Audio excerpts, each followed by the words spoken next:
မြန်မာကျန်းဖက်ဆက်တယ်ပေါ့နော်တော်တော်လူကြီးသူ့ရဲ့ရက်ဆက်ရုပ်မှမှုတွေကပူဆိုးလာနော်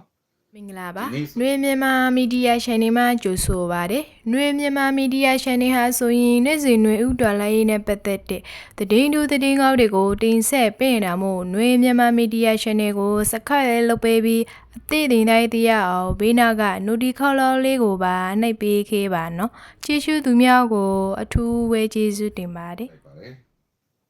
ကတာမှာဘုံကျဲလို့နော်ကတာမှာဘုံကျဲလို့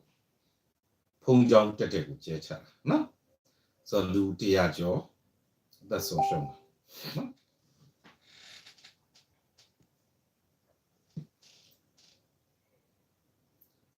ဆိုတော့မင်းအောင်လိုင်ကမာချမ်းပတ်ဆက်တက်ကဆက်ပြီးတော့ရုပ်မှာပဲနော်ကြားဖတ်မှာပဲဒီဒုက္ခဘေးဆင်းရဲတွေလွတ်မြောက်ဖို့ကတော့ကျွန်တော်တို့တွေဒီကောင်နေမရှိမှဖြစ်မှာပေါ့နော်ဒီကောင်နေရဲ့ရက်ဆက်ရုံမှမှုတွေကတော့ပြောလို့တော့မကုန်ဘူးကြနော်ပြောလို့မကုန်ဆိုတာဒီလိုလေဗျာသူတို့ကသူ့ရဲ့နော်စက်တက်ကသူ့ကိုဒေဂမ်မီတိုက်ပြီးတဲ့စစ်သားတွေနော်အဲဒီစစ်တုံးမှဖြစ်တဲ့အခါကျတော့American Hollywood ရုပ်ရှင်တွေလို့တော့ပြန်မကဲဘူးလာပြီးတော့ဘုံကျဲပြီးတော့အစဖြောက်လာတယ်နော်အဲ့ဒါမြန်မာအကြမ်းဖက်စစ်တပ်ရဲ့ဇေယျိုက်ပေါ့ဗျာနော်ဆိုတော့ကျွန်တော်တို့မြန်မာပြည်အရေးကလည်းတော်တော်ကိုနက်နေတယ်လीနော်ကျွန်တော်တို့တော်တော်နက်နေဆိုတော့ကဲရတာစင်ခေါ်မှုတော့များတာပေါ့အဲ့ဒါတော့ရှိပါတယ်နော်အခုကြည့်ကိုကနဲ့ TNL နဲ့ဖြစ်တဲ့ကိစ္စပဲကြည့်နော်ဆိုတော့ဒါတွေကမဖြစ်တဲ့ကိစ္စတွေပေါ့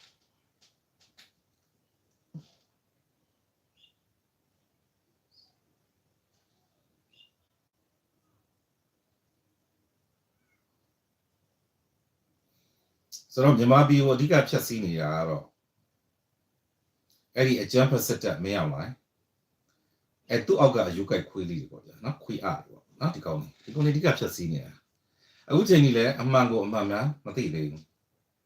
အမှန်ကိုအမှန်မှန်မသိသေးဘူးအခုချိန်ကြီးအမှားနောက်ကိုလိုက်တော့ဆိုတော့မင်းအောင်လိုက်အောက်ကအယူကိုက်ခွေးလေးတွေကဘာနဲ့တူလဲဆိုတော့ဟုတ်လားဝတ်တူရဲ့သဘောကမစင်ကိုကြိုက်တယ်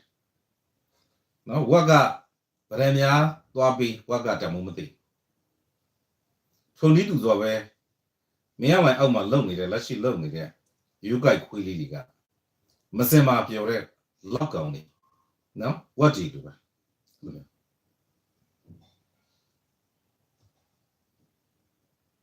မာလို့မားနေမှာမသိအဝိဇ္ဇာဖုံးလွှမ်းပြီးတော့ပေါ့ဗျာဟုတ်လားလို့ဖြစ်လာ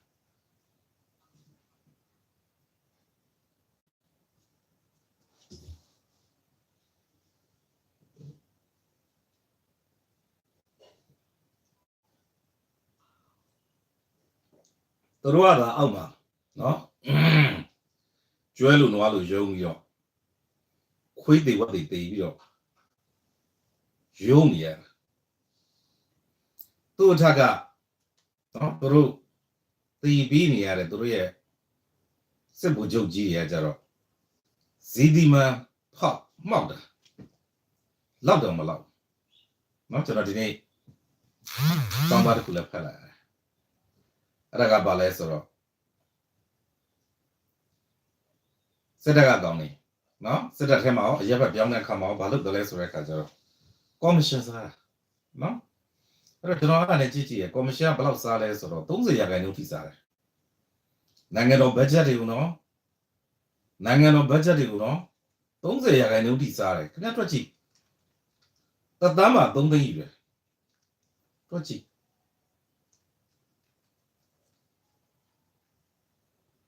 Oh, 3%, sorry. Yeah, 30% you are. Oh my god. No? အဲ့လိုမျိုးစက်တမ်းမှာ3သိန်းကြီးပဲစီဒီဘန်ကမနိုင်ရတော့ခိုးတာနော်ဝေသားလီပီကိုဘလူးစီးတာလဲဆိုတယ်နော်တော်ဆူဆူတွေပြတယ်လားဒီကောင်နေလေဥတက်တဲ့ဝင်နေတဲ့ကောင်တွေကလည်းသူတို့ခိုးကြင်လို့ဝင်နေကြတာပေါ့ဗျာနော်ပြည်သူကိုအနိုင်ကျင့်ကြတော့တကယ်တော့အခုမြမတက်မတော်ထဲမှာရှိနေတဲ့တက်မတော်သားတွေဆိုတာက တေဘောကြောင့်လည်းငါကြောက်တယ်ကြီးပဲညိုကြည့်ကြည့်လိုက်အခုစစ်ဖို့လုပ်နေရကောင်းတယ်ရက်ွက်ထဲမှာမရဲဘူးသလားဇာမရှိအုပ်စုဖွဲ့ပြီးတော့ပဲအဲ့လိုလေတနတ်ရှိမှာပဲဂန်ကျေရတဲ့ဂန်ကျေတွေပေါ့နော်ဘယ်ဒီတက်ထဲမှာအဲ့တော့ဘာဆိုတော့တရေဘောကြောင့်လည်းငါကြောက်တယ်ကြီးပဲစု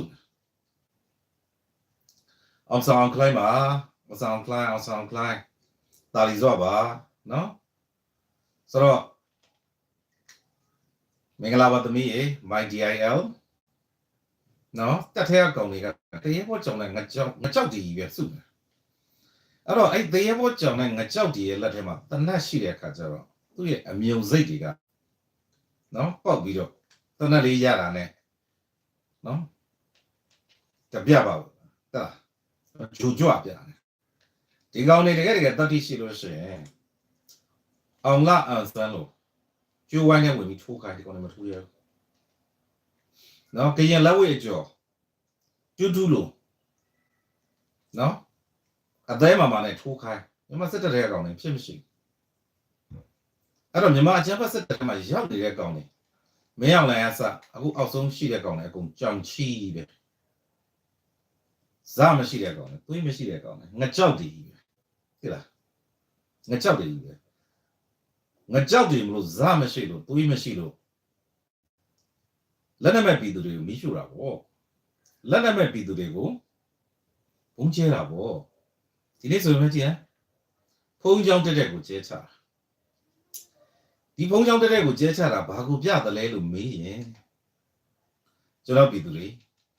ရှေ့လျှောက်မှာခရစ်ယာန်ကိုကြောင်းနေတယ်နော်မွတ်စလင်ပလီတွေဟိန္ဒူဘုရားရှိခိုးကြောင်းတွေကိုကျဲတော့မယ်ဆိုတာကိုဒါနမိတ်ဆောင်တယ်လို့ကျွန်တော်တို့ဒီလိုသုံးသပ်တယ်သူတို့ကဂျူကန်တယ်လို့နော်ကျွန်တော်တော့ထင်တယ်ဘာလဲဆိုတဲ့အခါကျတော့သူတို့မိကုန်ရန်ကိုသူတို့လောက်တော့မှာနော်ကျွန်တော်တို့ရွှေဘော်ကျွန်းဆရာတော်ရဲ့တပေါင်းစကားကလည်းပြည့်စုံတော့မှာနော်မိကုန်ရန်ကုန်ရိတ်ခါကုန်တက်တွင်းတပုံထားလိုက်ကြီးနော်အဲ့ကကြလို့ရှိရင်ငကားတက်မင်းပြည်တော်စင်းတပေါင်းမကြော်ဘူးလားတကူးမကြော်ဘူးလားအဲ့ဒါတော့ကျွန်တော်မှတ်မိတော့ကဲထားပြောချင်တာကဒီကောင်လေးမိကုန်ရန်ကုန်နော်သူတို့အခုလုံနေတယ်ပေါ့လုံနေတော့ဘာဖြစ်လဲဆိုတော့ငိမ့်ကန်ဒီမီးစားလို့ပဲသူတို့ကတခုံလို့ပေါ့သူတို့ကမရှိရှေ့ကြအောင်ဆောင်တယ်လေဒါစစ်တပ်ထုံးစံပဲနော်အဲ့တော့သူရှိမှာနဲလာပြီဆိုရင်သူကပုံလုပ်တယ်ဒီနေ့ပဲကျွန်တော်ထပ်တွေ့လိုက်ပါသေးတယ်နော်ဘာတွေ့လိုက်လဲဆိုတဲ့အခါကျတော့ဦးလေးကဘာရောက်လာလဲတဲ့ဦးလေးကအမှန်တရားတွေရောက်ပါတယ်တရားမျှတမှုတွေရောက်ပါတယ်လာဝယ်ကြပါနော်တရားမျှတမှုတွေလည်းရောက်တယ်အမှန်တရားတွေလည်းရောက်တယ်နောက်ကျွန်တော်ဦးလေးကဟိုဟာ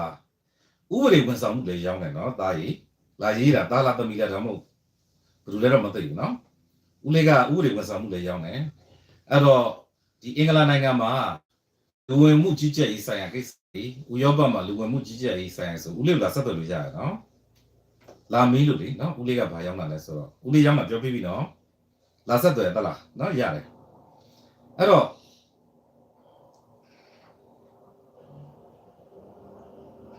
ဒီကောင်တွေကအခုကျွန်တော်ဗာတွေ့လိုက်လဲဆိုတော့လင်းစီလဲတော်တော်နင်းနေပြီလို့ပြောတယ်နော်ဆိုတော့လင်းစီကတော့ဖြစ်နိုင်ပါတယ်ဘာဖြစ်နိုင်လဲဆိုတော့အခုလောလောဆယ်ကဒီအီရန်ပေါ့နော်အီရန်နဲ့အမေရိကန်နဲ့စစ်ဖြစ်တဲ့အခါကျတော့ဒီမောင်ဆိုင်သားရင်မင်္ဂလာပါနော်ဟိုစစ်ဖြစ်တဲ့အခါကျတော့ကိုကကမ္ဘာရေနံဈေးကိုလည်းလှုပ်ခတ်တယ်နော်လှုပ်ခတ်တဲ့အခါကျတော့ဒီရေနံကဟော်မုန်းစီလက်ကြောက်ဖြတ်လို့မရဘူးအီရန်ကလည်းသူကကမ္ဘာရေနံတင်ပို့တဲ့တိုင်းပြည်တစ်ခုဆိုတော့ဒါတော့ရေနံဈေးတွေလည်းတက်တယ်ဆိုတော့ဒီမင်းအောင်လည်းလေရင်စီပေါ့အထူးသဖြင့်ရဖို့တော်တော်ခက်တယ်နော်အဲ့ဒါတော့သိကြတယ်NRA ကပြတ်သွားပြီလားNRA ကဘယ်တော့မှမပြတ်ပါဘူးနော်တည်ရှိနေပါတယ်နော်ဒီမှာလေးမပြတ်လို့ပဲဒီမှာလူတယောက်လုံးထိုင်နေတာပေါ့သိလားဆိုတော့ NRA ရဲ့သဘောကလည်းနည်းနည်းကြုံလို့ရှင်းပြအောင်မယ်သိလား NRA ဆိုတာကဒီတော်လိုင်းရေးကြီးကောင်းမှုလို့ဝိုင်းပြီးတော့လုပ်ဖို့နော်စုဖွဲ့အင်အားစုဒီလူတွေကငကိုတွေကရှိနေတယ်ငကိုတွေကလုပ်နေတယ်အဲ့ဒါကိုစုဖွဲ့လိုက်တဲ့စုဖွဲ့မှုတစ်ခုသာဖြစ်တယ်နော်အဲ့တော့ဒီမှာ NRA မှာပါတဲ့ဒီလူတွေနော်ဒီမှာအခုလက်ရှိနေတယ် နေ့စဉ်သတင်းစကားတွေပြောနေတယ်တရားမျှတမှုတွေပြောနေတယ်ဒါတွေက NRA ကဖြစ်တည်မှုနဲ့လှုပ်ဆောင်မှုပါပဲဆိုတော့ NRA ဆိုတဲ့အုတ်ထုတ်ကိုမစောင်းခင်ရလဲပြောနေတယ်အခု NRA ဆိုတဲ့အုတ်ထုတ်ကိုစောင်းတော့လဲတူတူပဲဒီလူပဲဆိုလိုချင်တာကတူတယောက်ချင်းစီတဲ့စားလို့ရှိရင်နော်စုပွက်ပြီးလုပ်တဲ့ခါကျတော့ပိုကောင်းတာဟုတ်တယ်မလားအဲ့ခါကျတော့အကုန်လုံးဒီလုံနိုင်စွမ်းရှိတဲ့လူတွေနော်လုံနေတဲ့သူတွေအကုန်လုံးစုဖွဲ့ပြီးတော့လုပ်လိုက်တဲ့သဘောပါပဲနော်ဆိုတော့ NRA ဒီဒေါ်လာရေးအတွက်ကိုအားဖြစ်စေမှာဖြစ်ပါတယ် NRA ဒီဒေါ်လာရေးအတွက်စားဖြစ်စေမှာဖြစ်ပါတယ် NRA ဒီဒေါ်လာရေးအတွက်အလင်းရောင်ဖြစ်စေမှာဖြစ်ပါတယ်နော်ဒါကိုလည်းပြောကြပါမယ်အဲ့တော့ခုနစကားကိုပြန်ဆက်ရရင်မင်းအောင်လိုင်ကနော်မင်းအောင်လိုင်ကအစအောက်ဆုံးထိအကုန်လုံးကတရေဘောကြောင့်လည်းငကြောက်တည်ကြီးပဲနော်ငကြောက်တည်ကြီးပဲအဲ့တော့ဒီကောင်လေးကြည့်ပါလားမင်းအောင်လိုင်လို့စိုးလို့ကြည့်ပါလားကြောင်ချီစိုးမဲဆိုလို့ရှိရင်တစ်သက်လုံးဒုတိယလူအပေခံလူဒီကောင်ပဲပြန်မရဲတာစိုးမဲကအမြင်နဲ့အောက်ကမင်းအောင်လိုင်ကအပေါ်ကနော်တခွန်မပြန်မလိုက်ရင်တခွန်မသူ့မှာတက်သေးကိုမြန်မာချမ်းဘတ်စစ်တဲ့ဝင်လိုက်ပြီဆိုတာ ਨੇ ဘာဖြစ်သွားလဲဆိုတော့အုံနောက်ဆိုတာကတရားမျှတမှုဆိုတာလူအသိဉာဏ်ဆိုတာကတက်ကဲ chance ရုပ်အပြင်မှာထားခဲ့လိုက်ရပြီနော်ရင်နာဖို့ကောင်းတယ်နော်တော်တော်လေးရင်နာဖို့ကောင်းတယ်စိတ်မကောင်းစရာလည်းကောင်းတယ်နော်အဲ့လိုအနေထားရှိတယ်နော်ဆိုတော့အခုဒီနေ့ဆိုလို့ရှိရင်အဲ့ကတာမှာဘုံကျတဲ့ကိစ္စဘယ်လောက်ရက်ဆက်လဲဆိုရန်သူကတော့ရန်သူအလုပ်လုပ်မှာပဲဘာကြောင့်လဲဆိုတော့ရန်သူကရန်သူကိုဗျာနော်ရန်သူကရန်သူကို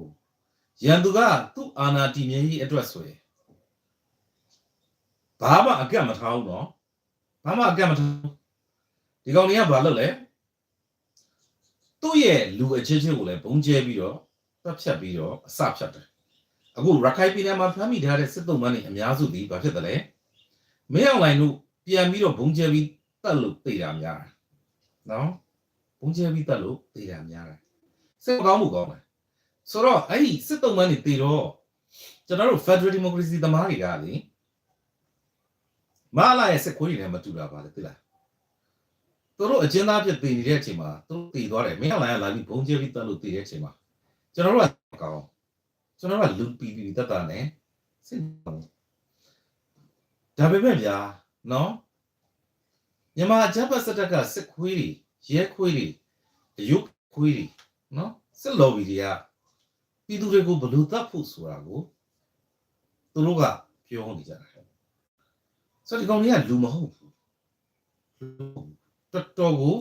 အောက်တန်းနောက်တန်းချပြီးရက်ဆက်ရွတ်မာတဲ့လူဘာလာလူအန်နာနော်ကျွန်တော်ဒီရက်ရှာပြီးတော့စကားလုံးရှိလို့ရှိရင်ပြောချင်တယ်နော်ပြောချင်တယ်တကယ်ဟာလေအဲ့တော့အဲ့ဒီအမ်းမှာဖြစ်သွားတယ်နော်အကျဉ်းသားတွေကိုဘုံကျဲတက်ဖြတ်ပြီးတော့နှုတ်ပိတ်တဲ့ဖြစ်စဉ်မှာမြမတက်မတော်ကစစ်တုံးမှန်းဖြစ်နေတဲ့သူနော်120လောက်တည်သွားတယ်မြမတက်မတော်လီတက်ကနေပြီးတော့မင်းအောင်လိုင်တို့စိုးဝင်းတို့ကဘုံကျဲပြီးတော့တတ်ခိုင်းတော့နော်